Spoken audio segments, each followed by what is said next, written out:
participa da palestra, retira tranquilamente. Aqueles que não deram um nome, tem que esperar e dar um nome, tá? Muito bem. Essa é a segunda jornada do Centro Seminário Colega. Essa noite muito especial, o nosso convidado palestrante é o professor Sérgio Salles. O professor Sérgio Salles é titular do Departamento de Política Científica e Tecnológica do Instituto de Geociência. É formado em Engenharia Agrícola, mestre em Ciências da Agricultura, doutor em Economia, desenvolveu importantes cargos aqui no Unicamp e fora da Unicamp, tem uma trajetória de pesquisa muito interessante e premiada, e especialmente foi nosso diretor aqui na FCA, em 2010 até 2013. Então ele é parte de muita coisa que vocês estão vivendo aqui. E, portanto, é um convidado de honra, é uma alegria e honra receber, Sérgio. Então, eu passo a palavra para ele, que vai iniciar a palestra. Obrigado, Carlos. Boa noite. É um exagero, mas é uma honra para mim vir aqui, voltar aqui. Se há de tanta gente, assim, eu sei que muita gente está aqui pelo sexto seminário do LEG, né? Parabenizar o Carlos pela iniciativa, a professora Adriana, outros docentes que devem ter ajudado a organizar, os alunos, né? Alguns de vocês que ajudaram a organizar aqui.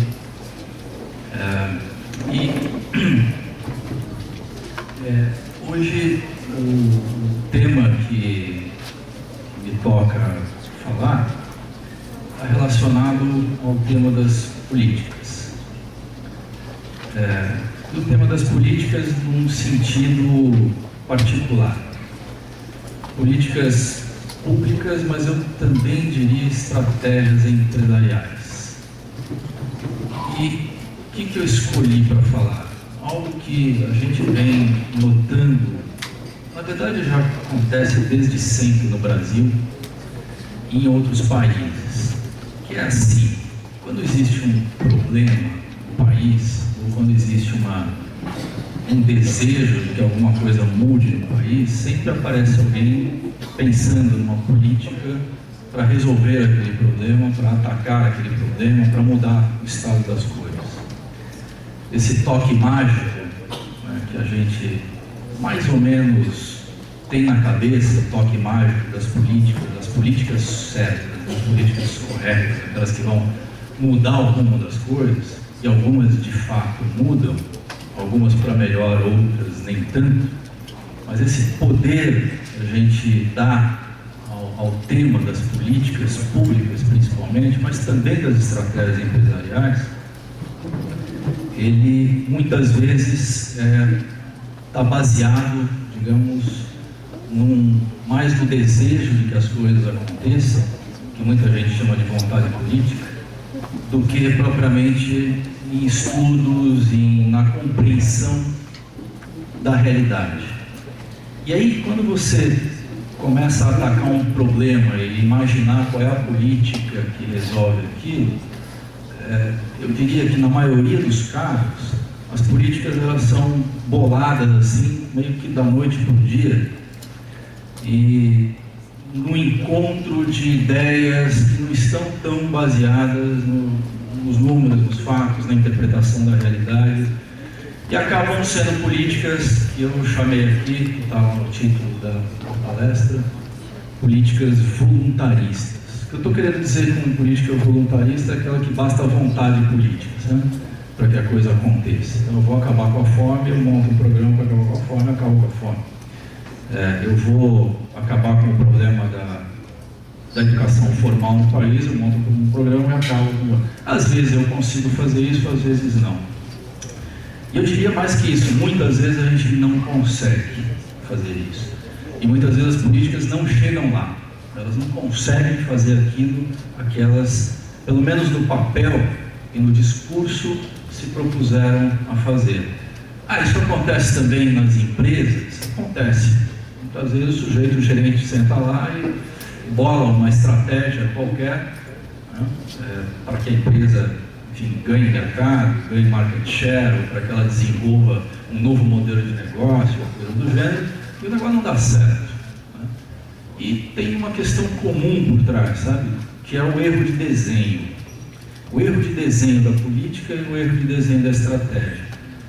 Então tem uma fórmula para a gente não errar o desenho da política e fazer com que ela cumpra aquilo que a gente quer que ela cumpra, ou da estratégia das empresas? Não, não tem uma fórmula. E muitas vezes a gente só vai saber que desenhou errado a política ou a estratégia depois que já implementou, depois que já botou recurso, já botou grana na coisa, depois que as pessoas já foram envolvidas, os recursos humanos e tal, e você percebe que não está indo bem no rumo que você tinha desenhado antes. Tem N exemplos disso, sabe? Ontem eu estava ouvindo uma palestra do professor Antônio Márcio Boinay, lá em Campinas, no campo de Campinas, falando da história das políticas agrícolas no Brasil. E ele contou alguns casos interessantes, né? Na época, na década de 70, se criou a política de seguro rural, né? O agricultor planta, o governo coloca um programa de seguro, quer dizer, se a produção não crescer, ou se der uma chuva de granizo, ou se der algum problema climático, o cara perder a produção de milho, o seguro paga. O que começou a acontecer naquela época? Muita gente, não todo mundo, ia lá e não cuidava, né? Plantava e deixava lá, não cuidava, porque era melhor assim, você usava menos insumos, menos semente, contratava menos gente, a produção quebrava e o seguro pagava. Então começaram a pular. Aí os caras falaram, puta, não deu certo essa política, né? Precisamos fazer de uma outra maneira, mas o produtor precisa de seguro agrícola, o seguro é fundamental, porque se tiver uma problema de seca, de granizo, ele realmente vai perder, então, e aí vai se aperfeiçoando. E essas coisas acontecem no setor público e no setor privado. Aqui, hoje, o que a gente mais estuda, eu venho no departamento, como o Carlos falou, que é de política científica e tecnológica. É um departamento, acho que ainda é único no Brasil. Né? A Unicamp criou isso em 85, está dentro do Instituto de Geociências, do IG, lá em Campinas. E esse departamento ele cuida mais ou menos do seguinte, são os aspectos relacionados à ciência, ao desenvolvimento científico, produção de conhecimento científico, a produção de tecnologia e o desenvolvimento econômico, social, ambiental, esse tipo de assunto, né? É um departamento multidisciplinar. Eu sou, na verdade, engenheiro agrônomo de formação, fiz meu mestrado em microbiologia, imagina você, né? Foi num dia, lá, domingo, olhando no microscópio, que eu vi que eu não tinha o menor talento para aquilo. Saí, vim cair aqui na Unicamp, fui estudar economia, fiz doutorado em economia e descobri um outro caminho, na economia mais ou menos fiquei. Então, sou agrônomo, lá tem economista, tem administrador, tem engenheiros de diversos tipos, é super multidisciplinar e as pessoas estudam isso. Qual é o papel da ciência e da tecnologia no desenvolvimento da sociedade? Isso é basicamente isso. Tem um programa de mestrado, alguns ex-alunos daqui já fizeram mestrado, estão fazendo mestrado lá, tem mestrado e doutorado nesse assunto, tem vários professores aqui que também são professores lá, tem uma integração boa entre os dois programas. E como é um tema de ciência e tecnologia, então eu falei, olha, vamos ver um pouco sobre o que são as políticas de desenvolvimento científico e tecnológico no Brasil, produção de ciência e produção de tecnologia no Brasil. Primeiro que a gente estuda isso, a gente começou a notar que ao longo do tempo, a gente no Brasil não conseguia andar para frente, sabe? Cada vez mais pondo dinheiro no desenvolvimento tecnológico, inovação no Brasil, e você não vê o resultado disso. O Brasil continua um país pouco inovador. O Brasil continua um país que usa pouca tecnologia. As indústrias no Brasil, em geral, têm baixa densidade tecnológica. Isso quer dizer o seguinte, que por mais das vezes a nossa indústria é uma indústria que é parafusa, de montagem, e não uma indústria que desenvolve coisas novas. Tem exceções, em alguns casos, não são muitos, de desenvolvimento interno de tecnologias ou de densidade tecnológica maior. E qual é a importância disso? A importância disso é que quanto mais conhecimento tem incorporado nos bens e nos serviços, mais valor você agrega. E quanto mais valor você agrega, provavelmente mais riqueza você criará. E quanto mais riqueza você cria, se você for esperto o suficiente, se o país tiver políticas certas, mais riqueza e valor fica no território nacional, fica nas regiões, fica nos municípios, fica no local, e você começa a promover crescimento. Hoje a gente vive numa economia do conhecimento, né? Numa sociedade do conhecimento. A quantidade de informação científica, para vocês terem uma ideia, só de paper científico que se publica por ano no mundo, só numa das bases, que é a maior delas, que é a Web of Science, são 2 milhões de papers por ano. Tem de gente no mundo fazendo pesquisa e publicando conhecimento, é uma enormidade, só cresce. Patente no mundo, publicação científica, é um indicador de investimento em ciência. Quanto mais você publica em revistas científicas, significa que você está gerando mais conhecimento, e ele é um indicador. Número de publicações acabou virando um indicador importante de produção de conhecimento, né? Porque um paper precisa ser original. Você produz conhecimento novo e publica em algum jornal importante, Nature, Science, qualquer outro. Patente é um indicador de tecnologia.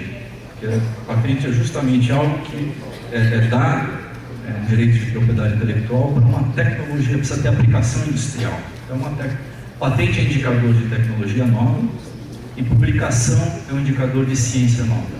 Tudo bem? Dá para entender essa relação? Acredito que muitos de vocês já tenham visto isso, o professor Adriano já deve ter ensinado isso, ainda não. Nessa disciplina ainda não. Mas enfim, ciência, o principal indicador é publicação, tá? Paper, é a loucura de se publicar paper hoje.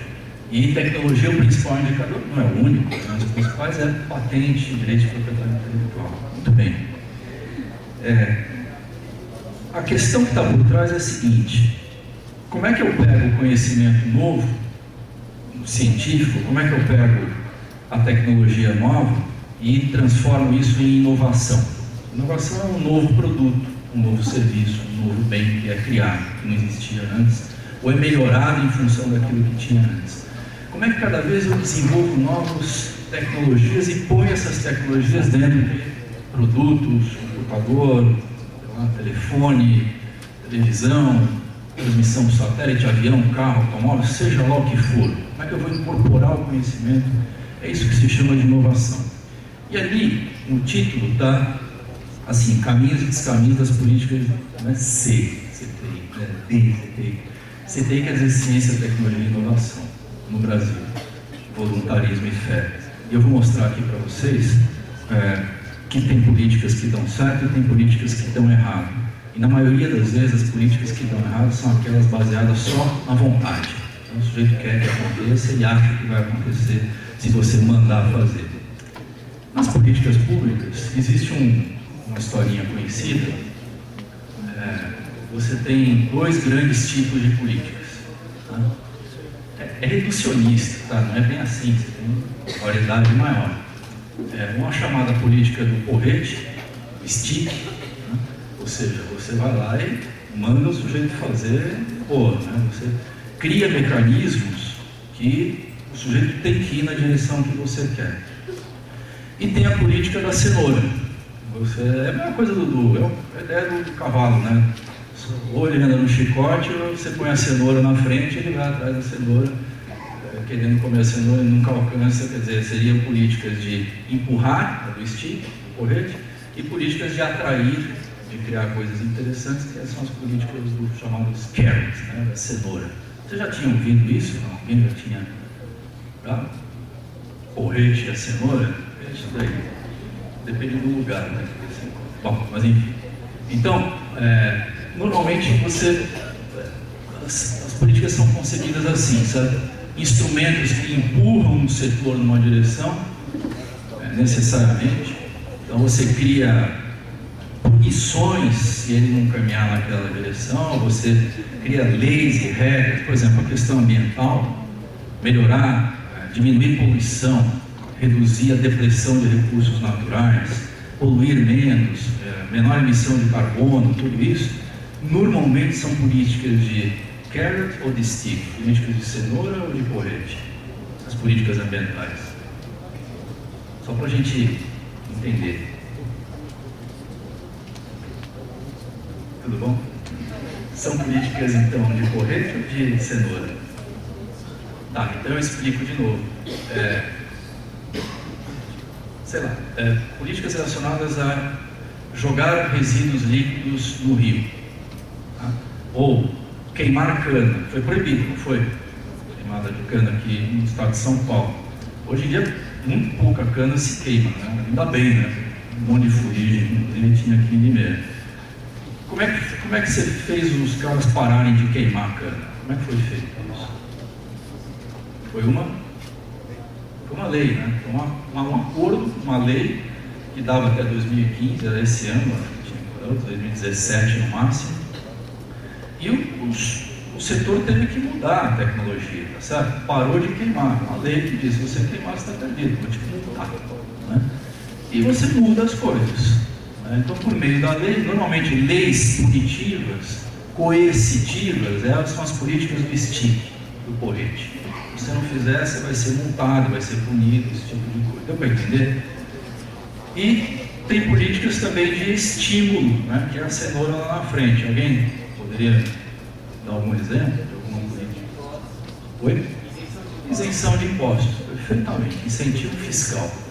Incentivo fiscal é uma política típica de cenoura. Você conhece a cenoura, o cara vai atrás, porque, bom, vou ter menos imposto, então eu faço o que o governo está querendo. Sabe? Tem muito disso. A outra forma de política de incentivo, além de uma isenção fiscal, né, que são as políticas fiscais, sei lá, dar dinheiro barato, sabe? Eu dou dinheiro subsidiado. Toda a agricultura brasileira ela foi modernizada na década de 70, a partir de 67, quando o Brasil criou a Política Nacional de Crédito Rural. Invadiu o campo brasileiro de fertilizante, de máquinas agrícolas e pesticida, porque era uma política do governo. O governo dava crédito muito barato para o produtor. O cara pegava 10 hoje e tinha que pagar 5 no final do ano. Era um baita negócio. E tudo isso para ele comprar máquina, para ele comprar insumo, e com isso o Brasil promoveu uma mudança muito forte na agricultura brasileira na década de 70. Essas são políticas de estímulo, e tem as políticas do porrete, que normalmente vem via lei, vem via regra, sabe, punitiva, e também empurra. A China é useira e vezeira dessas duas coisas, mas muito mais do porrete do que da cenoura. Então, grosso modo, né, falando, elas se dividem assim. E quando a gente olha, e é o que eu vou abordar aqui hoje, mais, as políticas relacionadas a desenvolvimento científico e tecnológico, a gente encontra os dois tipos. Tá? Mas aí, estudando um pouquinho os últimos 40 anos da história do Brasil, essa é a minha tese principal. Sabe?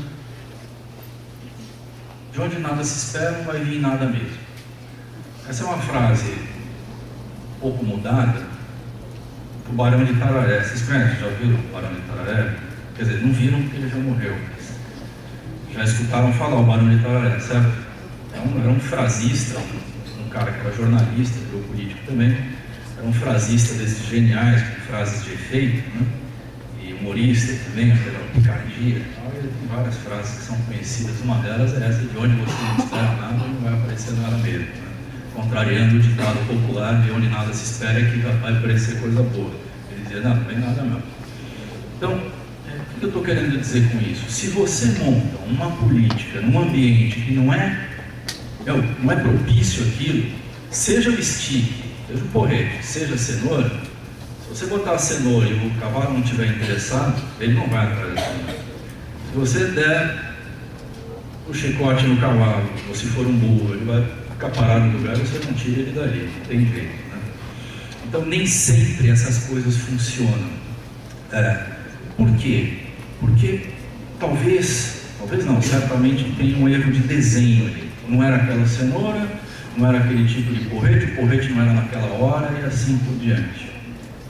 Quando a gente olha a história do desenvolvimento científico e tecnológico no Brasil e da história das políticas de ciência e tecnologia, a gente fica olhando e fala, pô, será que a gente não... O Brasil está bem empacado nisso, sabe? É o burro que empacou ali, nem com o porrete, nem com a cenoura ele anda. Eu estou exagerando, mas é claro que anda um pouco, mas anda num ritmo, gente, que é muito menor do que o ritmo dos outros países, né? Seja países envolvidos por óleo, seja países emergentes. Hoje o Brasil vai perdendo espaço para o resto do mundo no que diz respeito ao desenvolvimento científico, tecnológico, diz respeito ao papel da tecnologia na economia, na vida das pessoas. Não que a gente não use o último dos últimos gadgets tecnológicos, não é isso não. A indústria perde, a agricultura também perde. Você cresce num ritmo, mas num ritmo menor. Incorpora conhecimento, mas num ritmo menor do que os outros estão fazendo. Com isso, eu agrego menos valor à produção. Com isso, eu crio empregos que são menos qualificados. Com isso, eu exijo uma formação de mão de obra no país, de um nível educacional menor do que o que está acontecendo na maioria dos países. Isso, no longo prazo, é mortal mesmo, né? Saiu um estudo recente, um livro que, aliás, eu recomendo, talvez o Carlos já tenha visto, publicado pelo IPEA, que saiu este ano. Eles fizeram um mega estudo sobre a evolução da produtividade no Brasil. Produtividade do trabalho, todo mundo sabe o que quer dizer ou não? É o quanto cada pessoa é capaz de produzir em valor. Tá? Qual é o valor produzido por cada pessoa? Quanto maior a produtividade, mais valor é produzido por uma única pessoa. Uma parte disso supostamente fica com ele na forma de salário.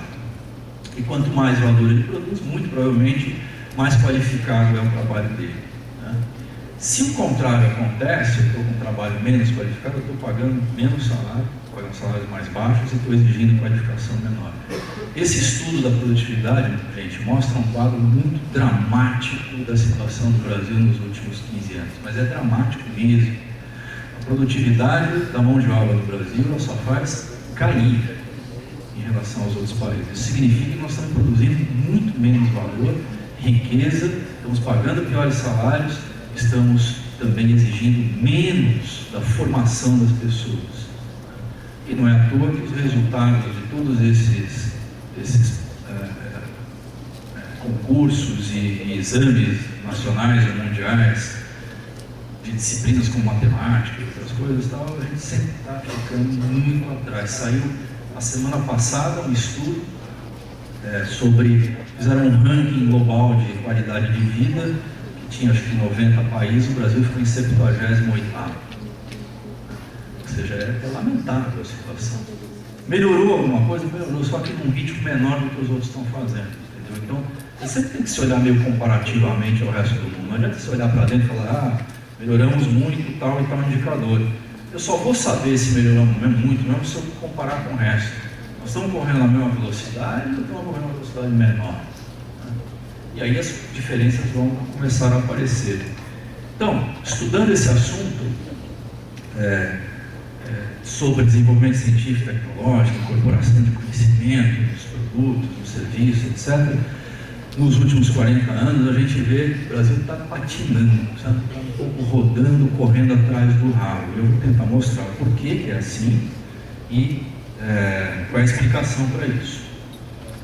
Isso daqui, ó, tem 3 slides aqui que eu puxei alguns trechos de declaração de ministro de Ciência e Tecnologia. Vamos fazer análise de discurso. Tá? Vamos olhar para o que os caras que assumem a pasta do Ministério de Ciência e Tecnologia, o que eles dizem. Então, esse daqui é o mais recente, é a despedida do penúltimo e a entrada do atual. O penúltimo era o Clério, que é um cara lá do FMG, aliás, um bom cara, foi um bom ministro, ficou menos de um ano, coitado, mas que tentou fazer um bom trabalho. E quem assumiu agora é o famoso e conhecido deputado Aldo Rebelo, que vocês devem saber quem é, né? Do PC do P. Né? Aí o cara que saiu falou, olha, nós temos um entendimento aqui no Brasil que a natureza de ciência e tecnologia hoje em dia se acentua de forma mandatória a necessidade de você estreitar a relação entre o setor produtivo, as empresas, os produtores rurais, seja lá quem for, e as áreas científicas e acadêmicas. Ele está falando, preciso interagir a indústria com a academia, preciso interagir a produção lá no campo com a academia, com a universidade, etc. É isso que ele está falando. O sujeito que entrou falou, é importante promover a atuação integrada do governo com as instituições de ciência e tecnologia, com as empresas e demais parceiros. Isso foi agora, em janeiro de 2015. Aí, se a gente andar um pouquinho para trás, esse daqui é o discurso do ministro Raup em 2012. momento crucial da ciência e tal, que nós precisamos usar o conhecimento econômico, o conhecimento científico, para promover o desenvolvimento econômico, social e cultural, e é fundamental fazer uma aliança entre a economia, o setor produtivo e a academia. Está falando a mesma coisa, certo? Mas há pouco tempo, 3 anos, não deu tempo da gente mudar muita coisa no país. O problema é que quando a gente vai ainda mais para trás, e aparece isso daqui, ó. Hoje, ter a posse de tecnologia é fundamental, né, para o desenvolvimento do país. Essa foi uma mensagem do Costa e Silva de 1968, do Congresso Nacional. Ele está dizendo, tem que interagir o setor produtivo, a academia e o governo. Mas em 1968, agora em 2015, nós estamos falando a mesma coisa, né? Por que será que a gente está falando a mesma coisa? Isso daqui é o primeiro plano, o primeiro PND do governo militar. Né? Isso é uma frase tirada do primeiro parágrafo, e o segundo parágrafo é tirado do primeiro plano de desenvolvimento científico e tecnológico do Brasil, de 73 e 74. Está falando exatamente isso. Precisamos interagir indústria, pesquisa e universidade, né? Programas conjuntos, etc, entre a academia. Então, quando você olha esse discurso de governo, políticas e tal, nós estamos nisso faz 50 anos, sabe? 50 anos dizendo, olha, a indústria brasileira, o setor produtivo precisa incorporar mais conhecimento da ciência, precisa incorporar mais tecnologia, você tem que juntar as coisas, a academia aqui, nós na universidade, com a indústria aqui do lado, e o governo, com a prefeitura, fazer essa triangulação, né? Tem até um termo para isso, que é a triple hélice, né? A hélice tripla, governo, academia e indústria, esses 3 atores interagindo e se entrelaçando. Então esse assunto vem rodando, e aí o Haroldo ajuda a gente a entender um pouco porque que a coisa é assim, né? Nós estamos meio que dando volta, nos correndo atrás do rabo durante muito tempo. Não é que não tenha tido avanços, tal, teve avanços, mas vamos olhar um pouco como é que esses avanços estão acontecendo, tá? Deixa eu ver aqui, nós temos até isso.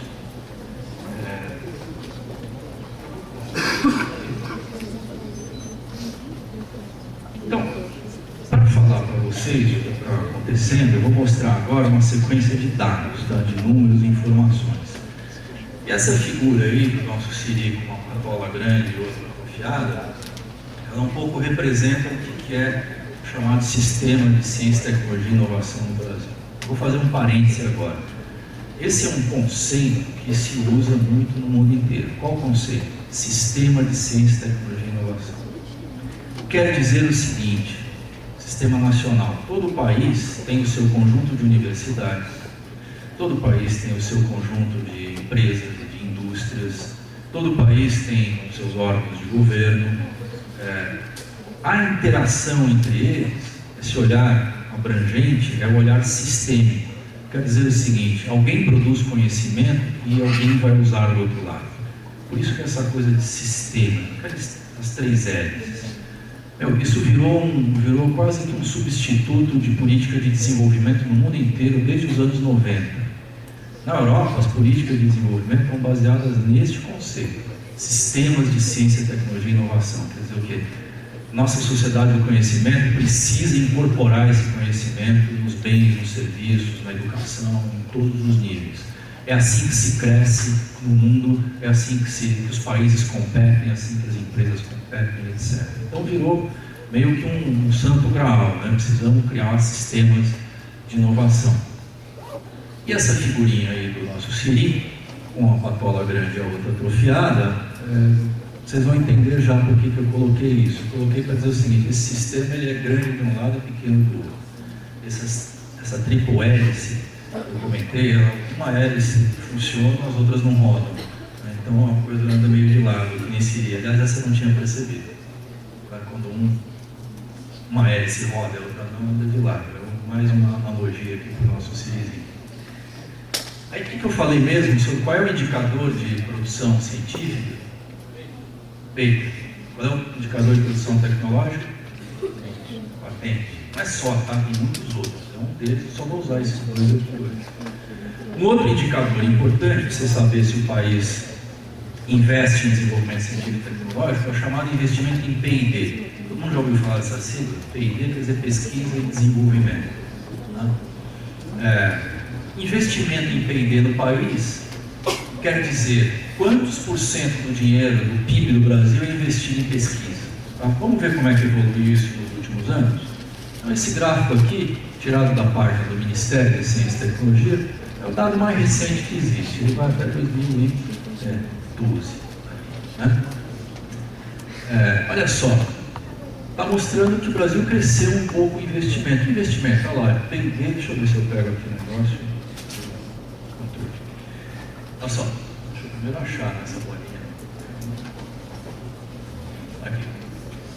Pesquisa e desenvolvimento sobre o PIB. Quantos por cento? 1%, 0,6%, 0,2%, blá, blá, blá, blá.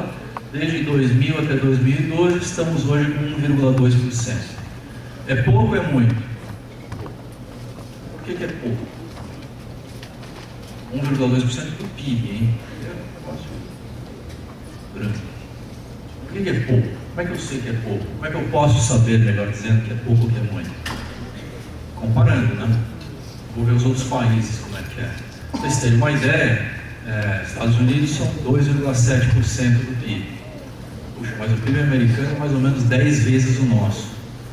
E se gasta 2,7, nós gastamos 1,2, significa mais ou menos que eles estão gastando 20 vezes mais, certo? Em pesquisa e desenvolvimento. E cada vez mais, gente, produzir conhecimento, ciência, vocês sabem aqui na universidade, precisa de laboratório, precisa de equipamento caro, precisa de gente, pagar bons salários, contratar cientista famoso, etc, etc. De preferência prêmio Nobel. Hoje as universidades competem entre si, né? Tem rankings, tem um monte de ranking aí, o ranking chinês, o D, aquele ranking Times Higher Education, tem vários rankings, né?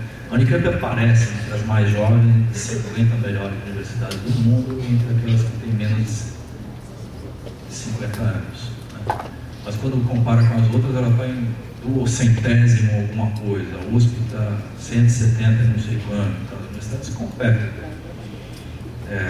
competem, eles pagam a peso de ouro para trazer um bom pesquisador que publica muito, que é conhecido. Paga mesmo, os caras começam a ganhar dinheiro. Essas escolas famosas aí tem estacionamento só para prêmio Nobel, né?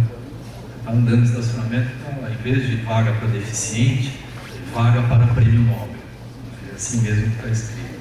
Foi em várias dessas escolas que são assim. Então tem um processo competitivo muito grande. Investimento em pesquisa é importante. Como é que eu sei que é pouco? Porque, se eu comparar com Itália e Espanha, é mais ou menos igual, tá?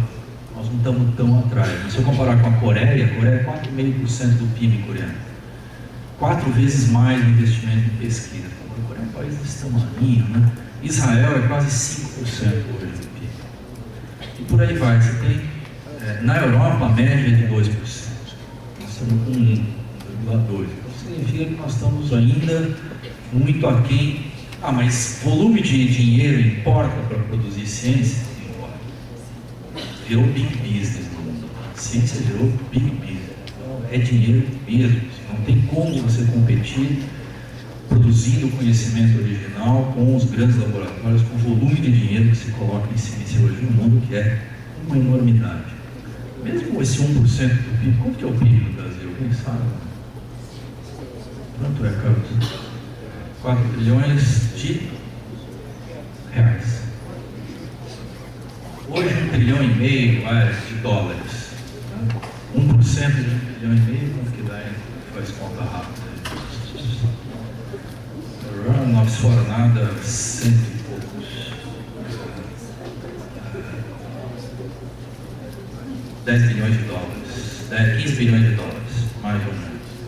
Bom, tem investimento de empresas, de grandes corporações, que é isso. Uma empresa investe 10 bilhões de dólares. Então é uma disputa meio desigual. Mas está aí, nós estamos indo crescendo mais ou menos, crescendo um pouquinho, e tem muito esforço por causa disso, não é fácil. Aí tem uma outra coisa importante, que é a seguinte: quem que investe em pesquisa? Entre o setor público e o setor privado. No Brasil é meio a meio. Meio a meio. Lá. O setor privado, ele está aqui em amarelinho. e o setor público está aqui em cinzinha, não é isso? É isso que está dizendo aqui? Dispêndio público em amarelo, perdão, é o contrário. Nós estamos aí em 50 e poucos por cento, 54% é setor público. É pouco ou é muito? Qual a diferença entre o setor público investir em pesquisa e as empresas investirem? Qual a diferença? Na prática, digamos.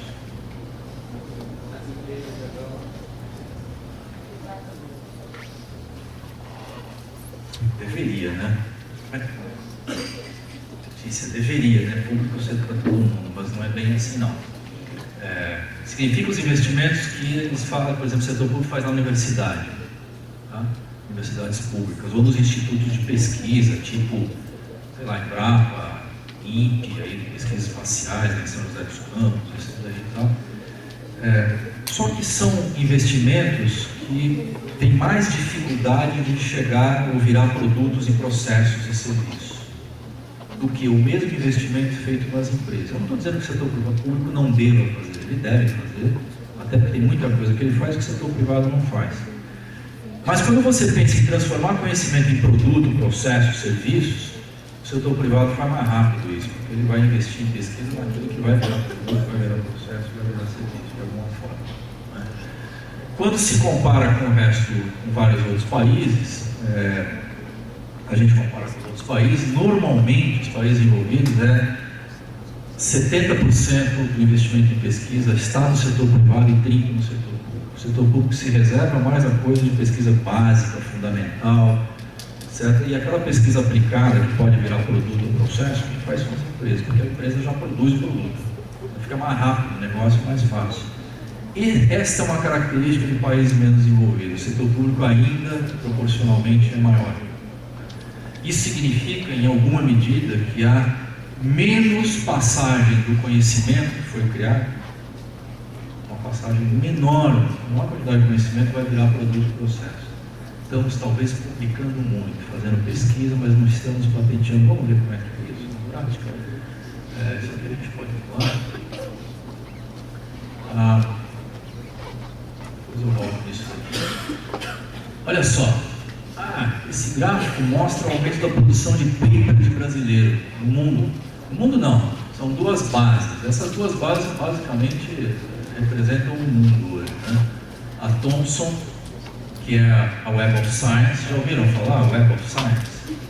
A Thomson é uma mega empresa de informação, ela é dona de um monte de revistas científicas e ela é dona da maior base de publicações científicas do planeta. Em segundo lugar, vem a Scopus. Essas são as duas maiores, tá? São empresas, mega empresas que eu disse.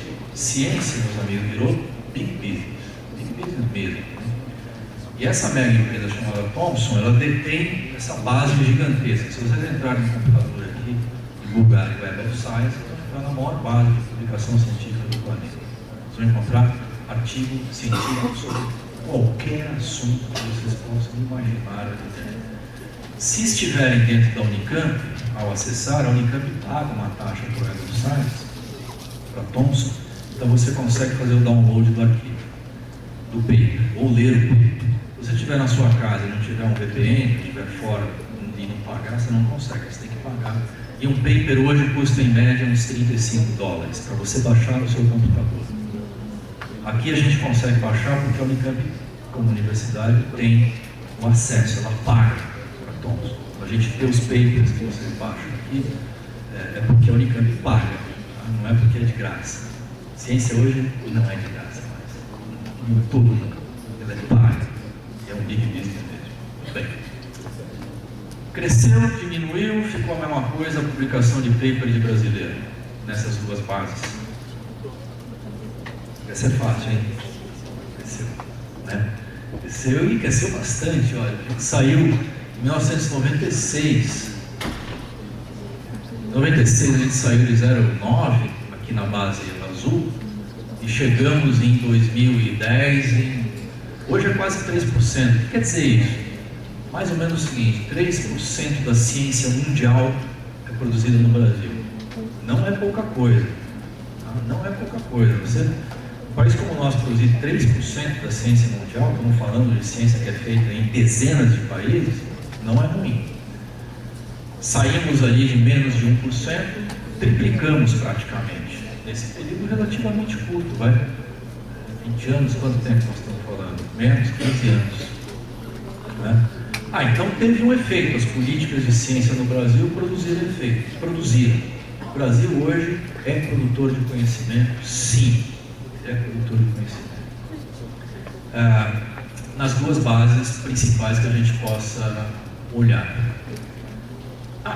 Mas só publicar não é um bom indicador, eles dizem.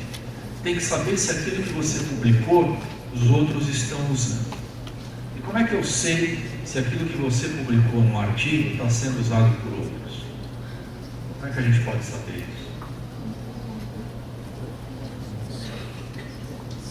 Quem pode me ajudar? Alguém já publicou algum artigo? Citação. O que é uma citação? Diz pra gente. Como é teu nome? Rival, o que é uma citação, Rival? Utiliza do embasamento teórico do autor para fazer um embasamento teórico próprio. Pode ser teórico ou prático, não precisa não. Está correto. Quer dizer, quando você escreve um paper e fala fulano de tal, põe lá entre parênteses, ou faz alguma referência, isso é uma citação. Você citou Letícia, citou o Rival. Então, quanto mais citações você tem, mais importante você é, teoricamente. Né? Podem estar te citando para falar mal também, que é possível também. Né? E muita gente tem, certo, professor? Então, só publicar não adianta, você tem que publicar e as pessoas têm que usar as suas ideias. Como? Citando você. Aí, pegando aqui a taxa de aumento de citação de brasileiros no mundo, e aqui é só uma base, a Scopus, né, porcentagem na Scopus, também cresceu lá, estamos com quase 2% das citações. Também não é pouco, viu? Não é pouco. Na verdade, a gente publica muito e é menos citado do que publica, mas cresceu. Ou seja, em outras palavras, a ciência brasileira melhorou em relação ao resto do mundo ou piorou? Melhorou. Nós produzimos mais ciência, temos mais cientistas, mais pesquisas sendo feitas no Brasil. É verdade. Muito bem. Vamos continuar olhando os outros dados.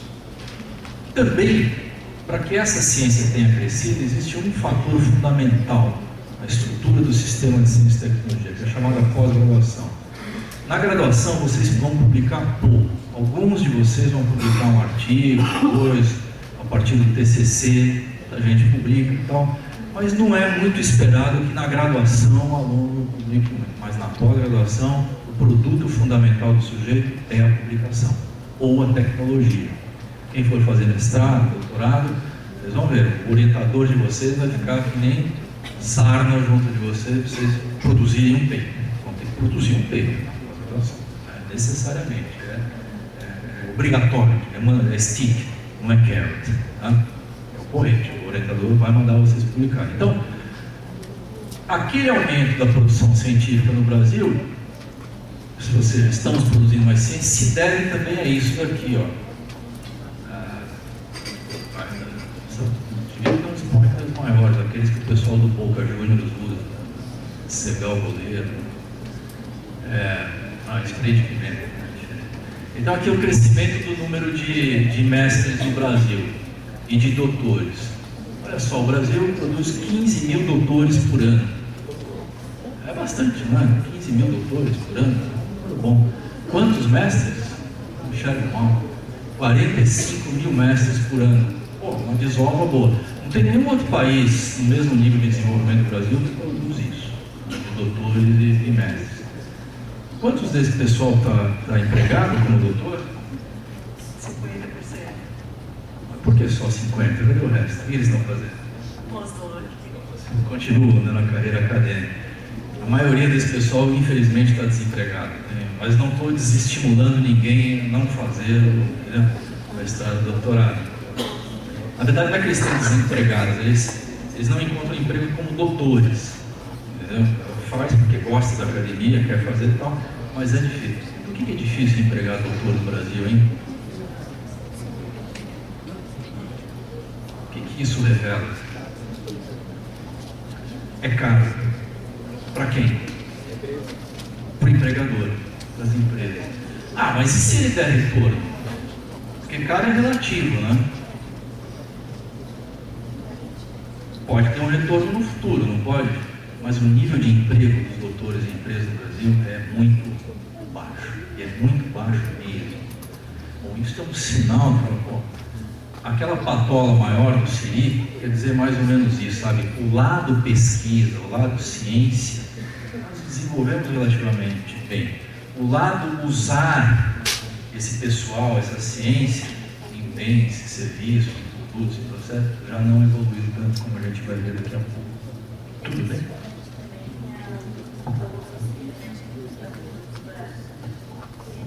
A bolsa de doutor? Ah, depende do teu ponto de vista. Não sei quanto está a bolsa de doutorado. Os R$4.000, né? Pouco é muito, 4.000. Quem quer ganhar 4.000? Em torno de 4.000, né? Depende do mercado de trabalho, né? Se você tiver emprego que te pague mais, vai ser pouco, assim vai. Não é a bolsa que sustenta. Quem é que paga a bolsa para o sujeito fazer mestrado e doutorado no Brasil? Quem paga a bolsa? Quem paga a bolsa? Eu, você ou o governo? O governo. Um pai de família também acha que é pouco, 4.000. Totalmente de acordo. Entendi.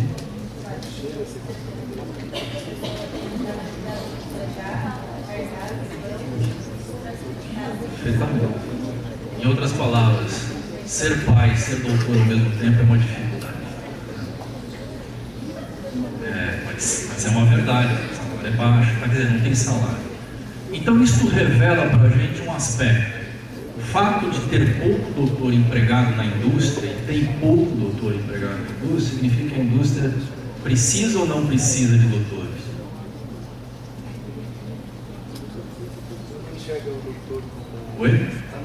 Ela não enxerga o doutor como uma saída para aumentar a tecnologia, para melhorar. Parece que isso também é cultural, o conhecimento no Brasil, de certa forma, não é muito bem valorizado.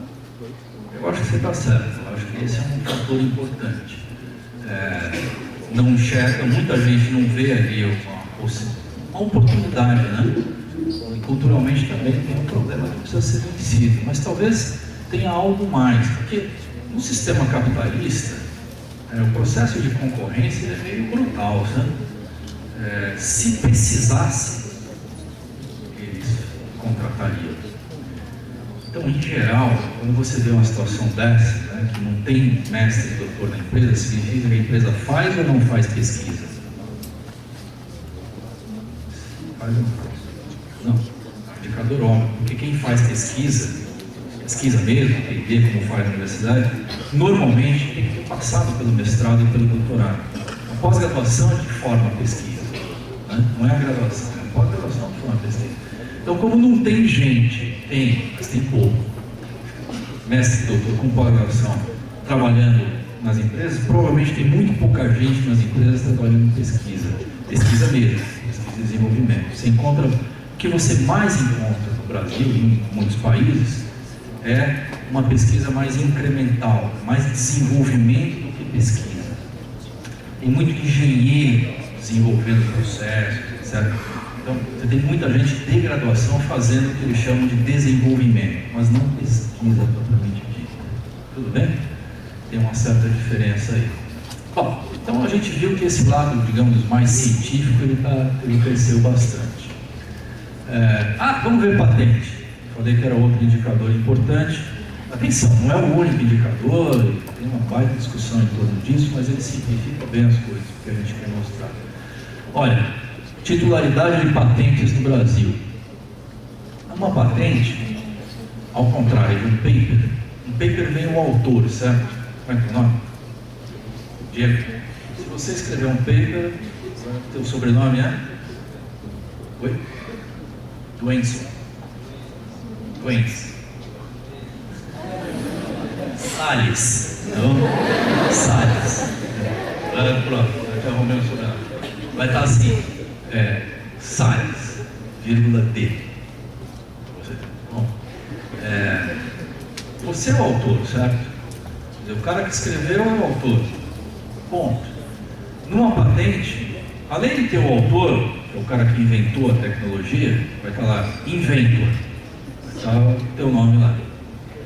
Tem um outro ponto ali que é o dono. A patente tem o inventor e tem o dono. Qual a diferença? Por que no caso do paper o autor já é o autor, ele não precisa ter dono, mas no caso da patente tem que ter as duas coisas? Às vezes é a mesma pessoa, tá? O inventor é o dono, pode ser. Mas muitas vezes, na maioria das vezes, o inventor é um e o dono é o outro. Por quê? Porque a ideia...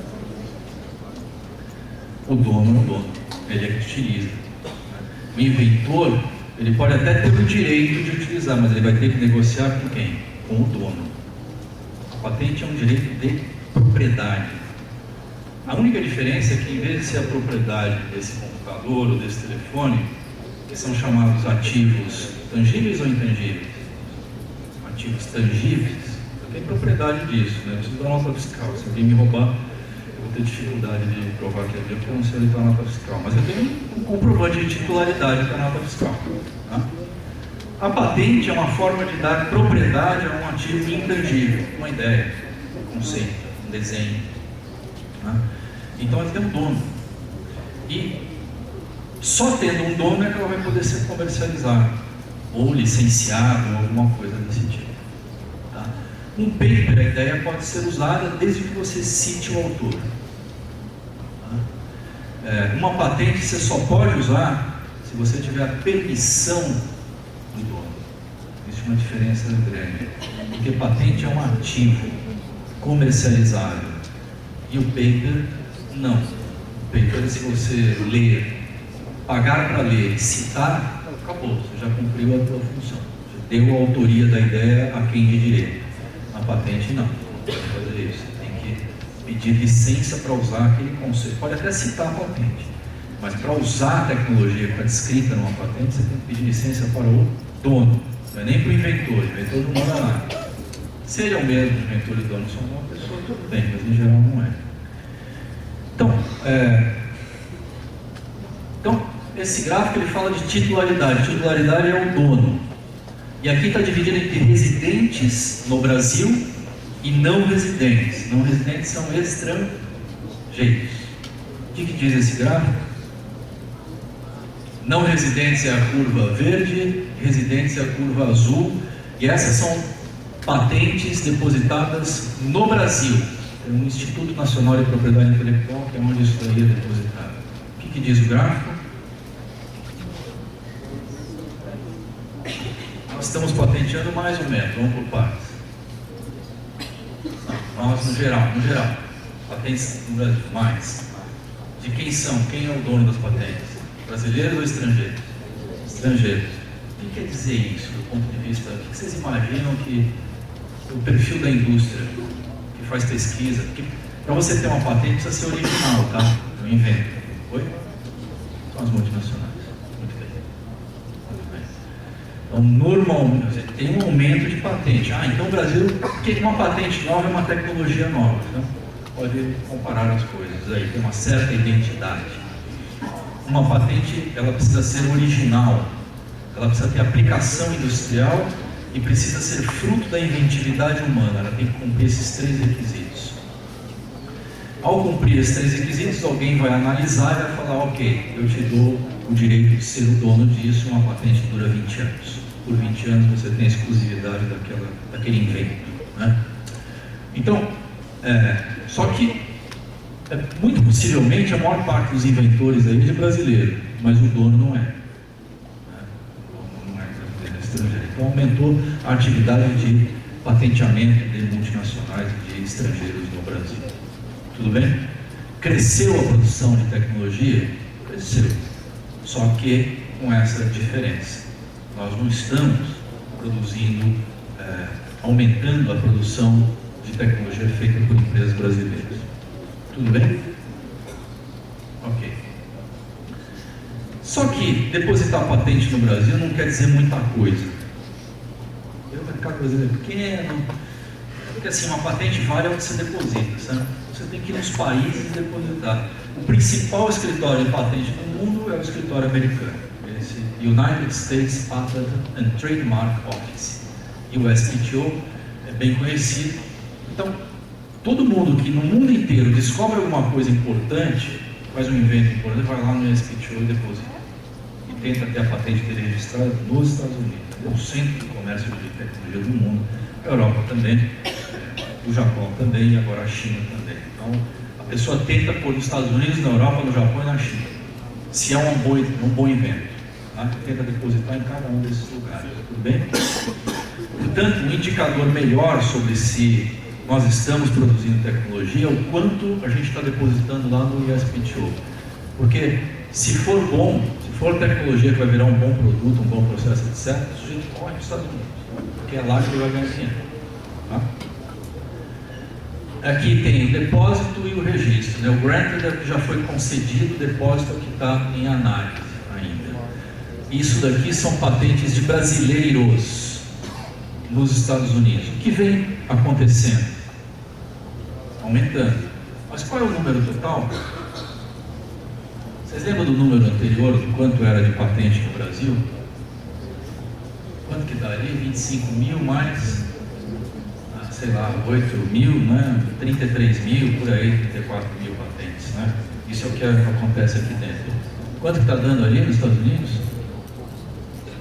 800 mais 250, mais ou menos isso, 1.100, vai. Era 35 mil, 1.100. É um número muito menor, né? Muito menor. Embora esteja crescendo, percentualmente, patentes de brasileiros nos Estados Unidos chega hoje a 0,1% das patentes que são depositadas lá. 0,1%. Nós estamos colocando lá nos Estados Unidos um número muito baixo. Significa que a atividade de produção de tecnologia aqui dentro é baixa. É baixa. Porque se fosse alto, a Coreia, por exemplo, deposita mais de 4 mil patentes todos os anos no escritório americano de patentes. Israel, mais de 5 mil. E por aí vai. Então, significa o seguinte, a patola, o lado tecnologia, daquele Siri, ele é atrofiado. O lado ciência, ele está mais desenvolvido. Tudo bem até aqui? Beleza. Então, olha só. Esse ponto preto aqui, ó, isso aqui é um gráfico produzido a cada 2 anos pelo OCDE. O OCDE é a Organização para a Cooperação e Desenvolvimento Econômico. Reúne 30 países, é isso, professor Carlos? Mais ou menos. Todos os países envolvidos estão dentro da OCDE e mais alguns, menos México está lá dentro. O Brasil não faz parte da OCDE.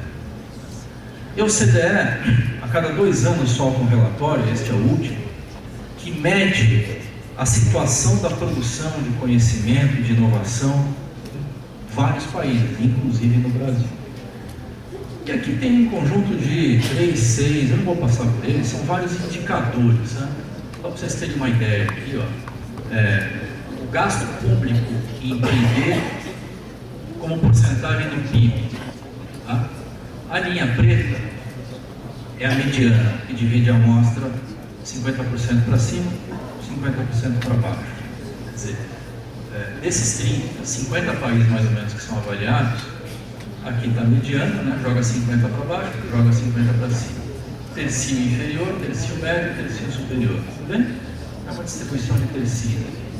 Um terço, um terço, um terço. Tá? Da amostra. Ponto preto é onde está o Brasil. O Brasil está em qual tercio? Inferior, médio ou superior? Ponto preto é o Brasil, é a posição do Brasil. Inferior, médio ou superior? Inferior. Isso quer dizer o quê? Comparado aos países do OCDE, nós temos o tercio inferior. Ok? Estamos ali nos 30% menos. Na verdade, um pouco mais próximo disso. E aqui tem um conjunto de outros indicadores, tá? Participação das universidades nas 500 maiores. Nós estamos aqui, ó. A publicação científica em revistas top. Estão aqui. E assim vai. São vários indicadores. E praticamente todos eles estão ainda em condições baixas, digamos, né? Numa posição relativamente baixa. Esse é um último indicador que recentemente começaram a produzir. Isso interessa bastante ao pessoal de administração, também de público, mas talvez de administração. Os caras criaram um índice de doing business, fazer negócios, facilidade ou dificuldade de você montar uma empresa, criar um modelo de negócio nos países. São uma série de variáveis, desde coisas burocráticas até facilidade de crédito, tudo isso para você montar uma empresa. Tá? É mais fácil ou é mais difícil? E aqui está comparando uma série de países. Esse é o último do Doing Business, como porcentagem de boas práticas, mas não importa. A curva amarela é o Brasil. Nós estamos evoluindo muito lentamente. E você compara, né, esse indicador com África subsaariana, Sul da Ásia, Oriente Médio e Norte da África, América Latina e Caribe, está lá em cima. Isso significa o seguinte: lá em cima estão os países da OCDE. Isso significa que é fácil ou é difícil criar empresa no Brasil? Montar um modelo de negócio? É difícil, comparado com outros países. Não é para desanimar ninguém, tá certo? Tem que ir em frente, tem que montar, tem que fazer o que vocês quiserem fazer, se quiser criar empresa, e é possível criar, etc, etc. Ocorre que, comparado, é mais difícil. O esforço que você tem que fazer para montar um modelo de negócio, etc., é maior, comparado com outros países. Então, tudo isso nos coloca numa situação que o Brasil está se mexendo, está, enfim, avançando em algumas coisas, mas em outras ele não está avançando. E aí, eu vou mostrar para vocês dois casos bem paradigmáticos que existem no Brasil. Alguém aqui tinha falado de incentivo fiscal. Como é que funciona o incentivo fiscal? É uma política de cenoura ou de porrete? Você fala para a empresa: ó, se você fizer pesquisa no Brasil, eu te dou isenção de IPI, Imposto sobre Produtos Industrializados. Legal? Vocês acham que as empresas vão querer a isenção de imposto ou não vão querer? Vão. Sem dúvida, e elas querem. Todas as grandes empresas, isso daqui é particularmente para um setor, TICs, Tecnologias de Informação e Comunicação no Brasil. É a Lei de Informática brasileira. A Lei de Informática diz: empresas do Brasil, se vocês produzirem mais aqui dentro, telefone, aparelho de TV e outras coisas, não é à toa que a Foxconn veio para cá, e se vocês fizerem pesquisa dentro do Brasil, eu te dou isenção de imposto de produto. Não é isenção, redução de IPI. Aí o sujeito da empresa senta na prancheta, pega o Excel, faz uma conta e vê se vale a pena. Quanto que eu tenho de isenção, quanto que eu tenho que investir em pesquisa. A lei obriga a que as empresas investam 4% do faturamento em pesquisa. As empresas de TICs no Brasil que usam esse incentivo fiscal, elas são obrigadas a investir 4% em pesquisa. Tudo bem? É uma contraparte. O João falou: te dou isenção fiscal, mas você tem que investir em pesquisa. E aumentar o processo produtivo básico, significa produzir mais etapas dentro do país. Tudo bem? Deu para entender a lógica? De todos os incentivos fiscais que existem para ciência, tecnologia e inovação no Brasil, que hoje monta 7 bilhões de reais, mais de 4 bilhões vem dessa lei. Esse é o grande, principal incentivo fiscal que existe no Brasil para fazer inovação, tecnologia e inovação. Aí as empresas são obrigadas a fazer para poder ter o incentivo. Elas calculam e falam: vamos em frente, vamos fazer. Esse incentivo gera mais ou menos 4 bilhões de reais de renúncia fiscal e resulta numa aplicação de 1,4 bilhões em pesquisa por parte das empresas. O que a gente espera desse investimento de pesquisa das empresas de informática no Brasil?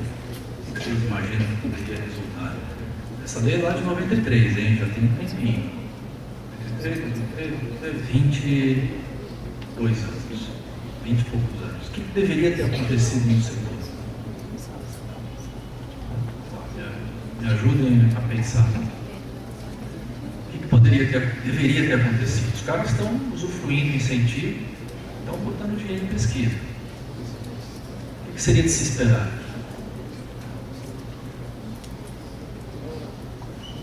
Como resultado desse investimento em pesquisa?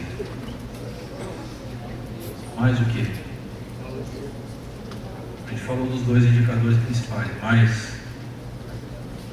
mais ciência e mais tecnologia, mas principalmente mais tecnologia, mais patente, mais produzir coisas aqui dentro, importar mais ou menos? Importar menos, né? É de se esperar? É de se esperar. Então vamos pular para ver o resultado do comércio exterior desse setor. Opa, olha só.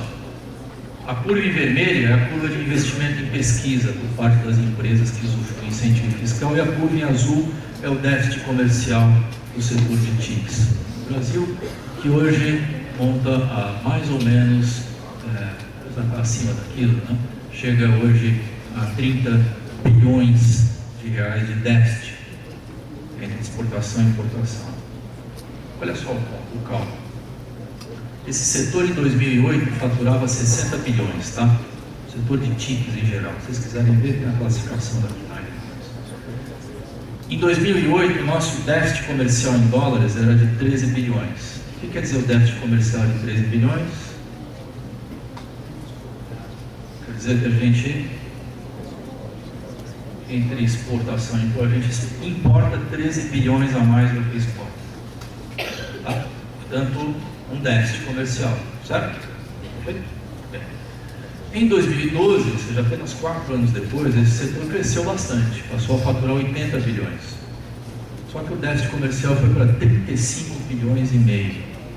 A relação déficit-faturamento, que era de 22, passou a ser 44%. O que aconteceu? Mas eles não estão investindo mais em pesquisa? O que será que aconteceu? Por que piorou a balança comercial? Nós estamos importando muito mais coisas hoje, apesar das empresas estarem investindo em pesquisa. O que pode estar acontecendo? Primeiro, que é insuficiente, é menor. Segundo, que muito provavelmente eles estão fazendo coisas que não são exatamente novas tecnologias. Desenvolve o botão do celular, desenvolve um software, desenvolve coisas menores, só para cumprir tabela. E chegar para o governo e falar: eu faço pesquisa, deixa eu usufruir o incentivo fiscal, porque o que eles querem, no fundo, é um incentivo fiscal. Alguns fazem pesquisa de verdade, mas são poucos. E o resultado está aqui. Isso significa que, provavelmente, esse esforço de desenvolver tecnologia que esse setor faz no Brasil não resulta em criação de valor dentro do país. Estão importando cada vez mais tecnologia. Tem alguma coisa errada nessa política. Tem alguma coisa errada.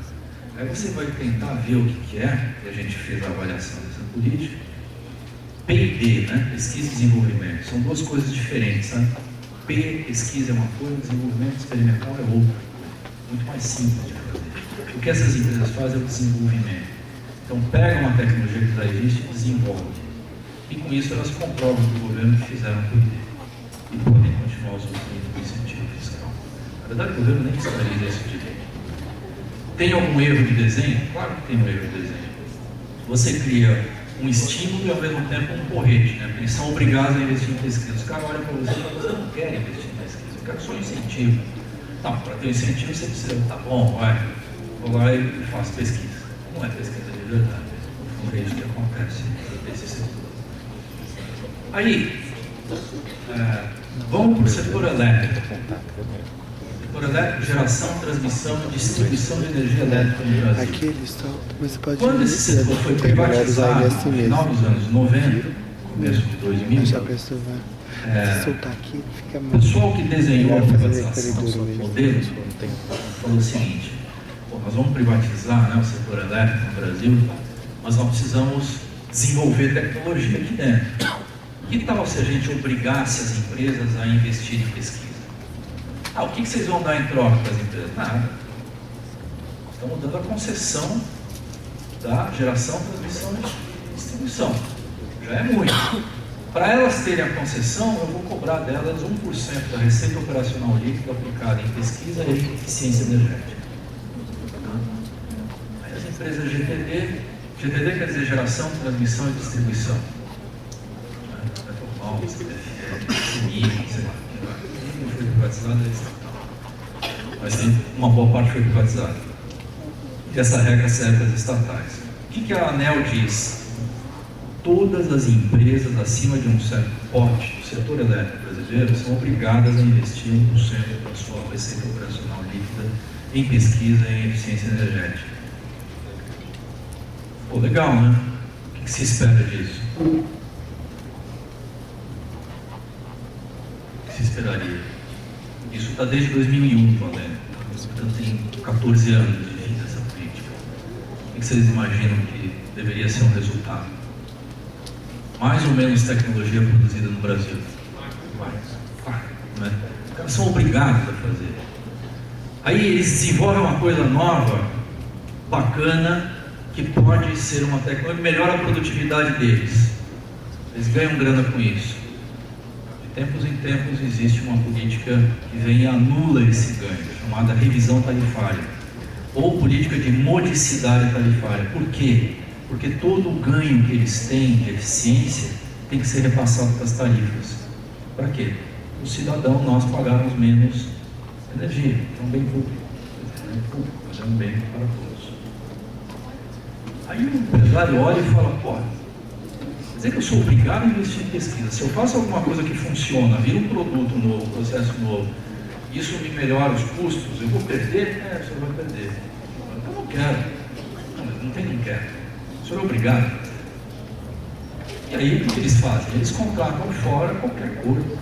Tudo bem que tem gente que faz coisa séria e contrata alguns projetos de pesquisa, mas a Unicamp é um dos principais recebedores de dinheiro do setor elétrico. Eles têm que provar para o governo todo ano que eles investiram esse 1%. Se eles tiverem algum benefício disso, eles serão punidos na revisão tarifária. Deu para entender? Isso é uma política de cenoura ou de porrete? Porrete. Funciona? Não. Claro que não. Chega para o cara ser obrigado a fazer. O cara fala, não quero. Não, se você não fizer, você vai ser multado. Tá bom, vai. Vamos fazer. O sujeito faz o mínimo possível para cumprir com a regra. Para poder falar, cumprir tabela, ó, você punido. Porque se eles não investirem, eles serão punidos e multados.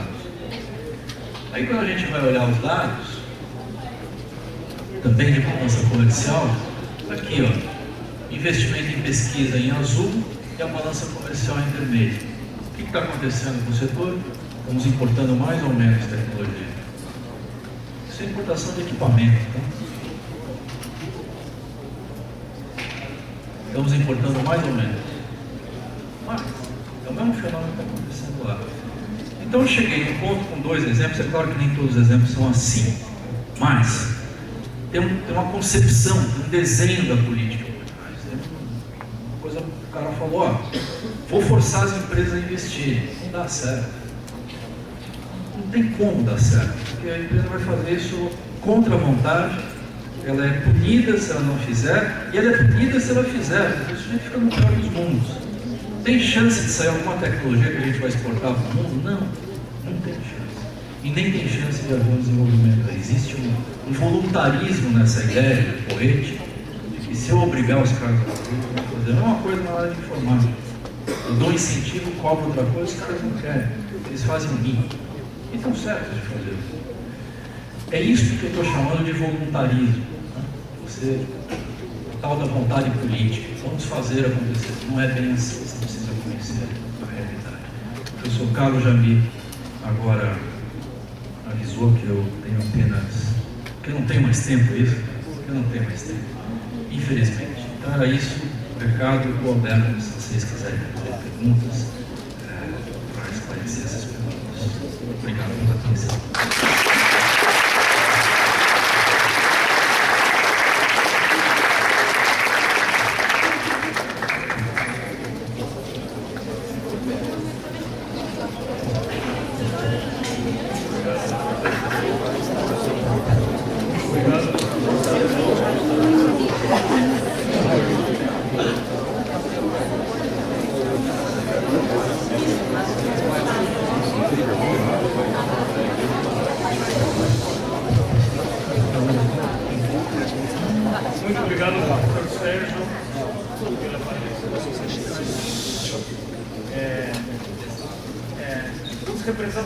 esperar muito pouquinho, porque ainda vamos abrir para 3 questões devido ao avanço do tempo, então pense bem na questão.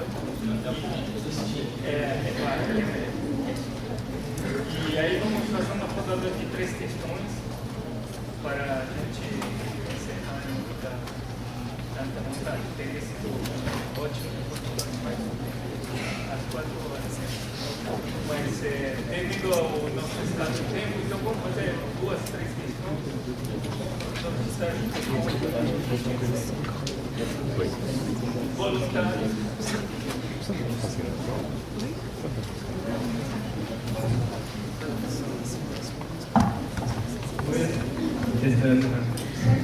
Eu sou o Gabriel, gostei bastante da palestra.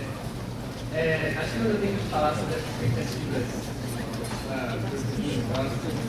mas o Centro de Campus, ela tem um programa que é Inova para patrocinar esse tipo de ideia, de relacionar o mercado, as indústrias e a tecnologia. As outras universidades, as outras fontes de pesquisa, elas estão focadas nisso também,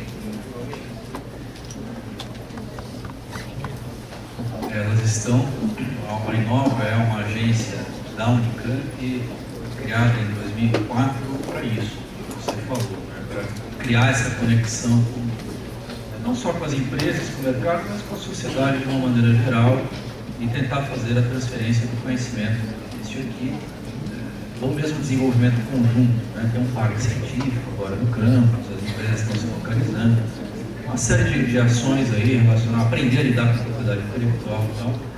E esse virou um assunto geral no Brasil. Boa parte das universidades, todas as grandes universidades hoje têm a sua Inova, e se não todas, a maior parte delas. Os centros de pesquisa, Embrapa, INPE, espaciais, ou Fiocruz, etc., também tem gente justamente preocupada com isso, porque a grande questão é, nós estamos produzindo, quem é que está usando o conhecimento que nós estamos produzindo? Nós estamos produzindo mais conhecimento, mas e daí? Qual é a consequência social, econômica desse conhecimento? Muita gente vai te responder, o conhecimento a gente tem que produzir independente do uso. Ok, a universidade tem um pouco esse papel, isso é em parte verdade. O problema é que os outros cada vez mais criam essas pontes e usam o conhecimento. E essas economias, essas regiões se desenvolvem mais rápido. Mais uma questão.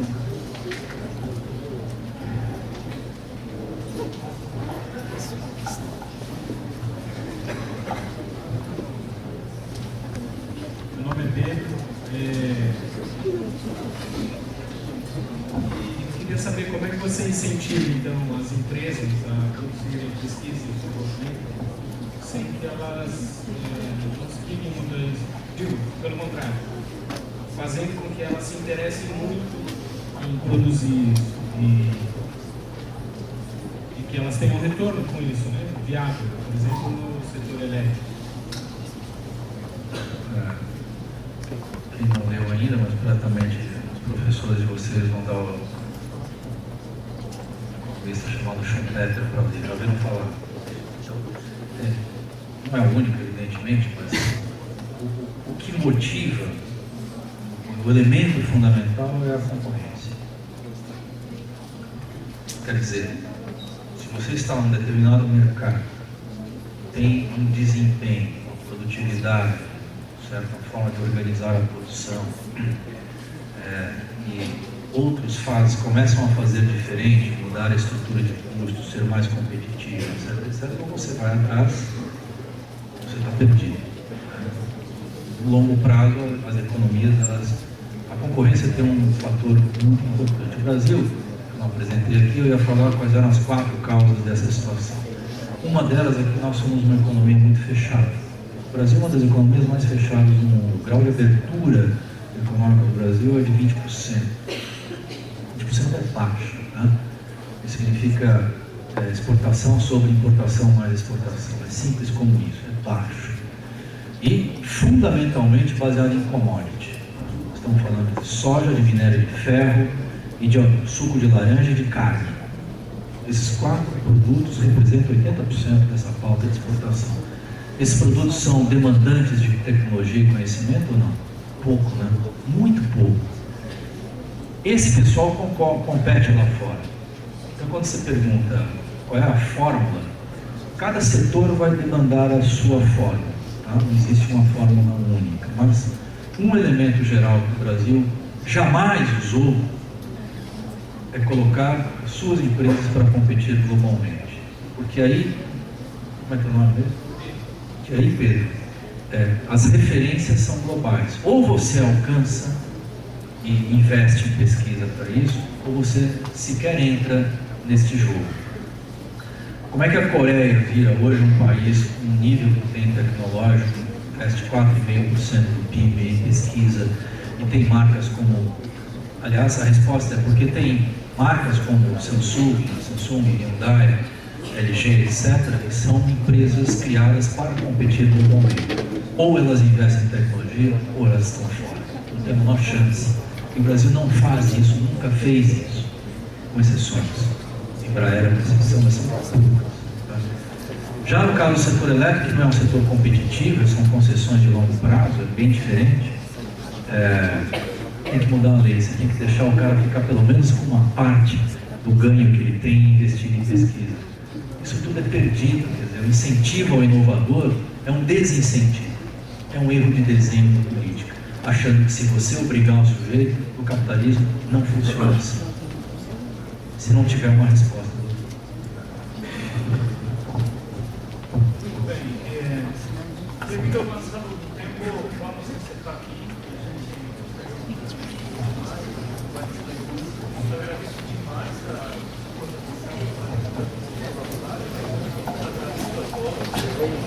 eu pediria que você já saia qualquer divide aqui como tal, e a gente passar por recado, mas a minha parte é sempre agradeço. Deixa eu só fazer um outro recadinho. Os que são os meus alunos de noções, vai ter aula agora na segunda metade, na UL 16, da nossa sala normal.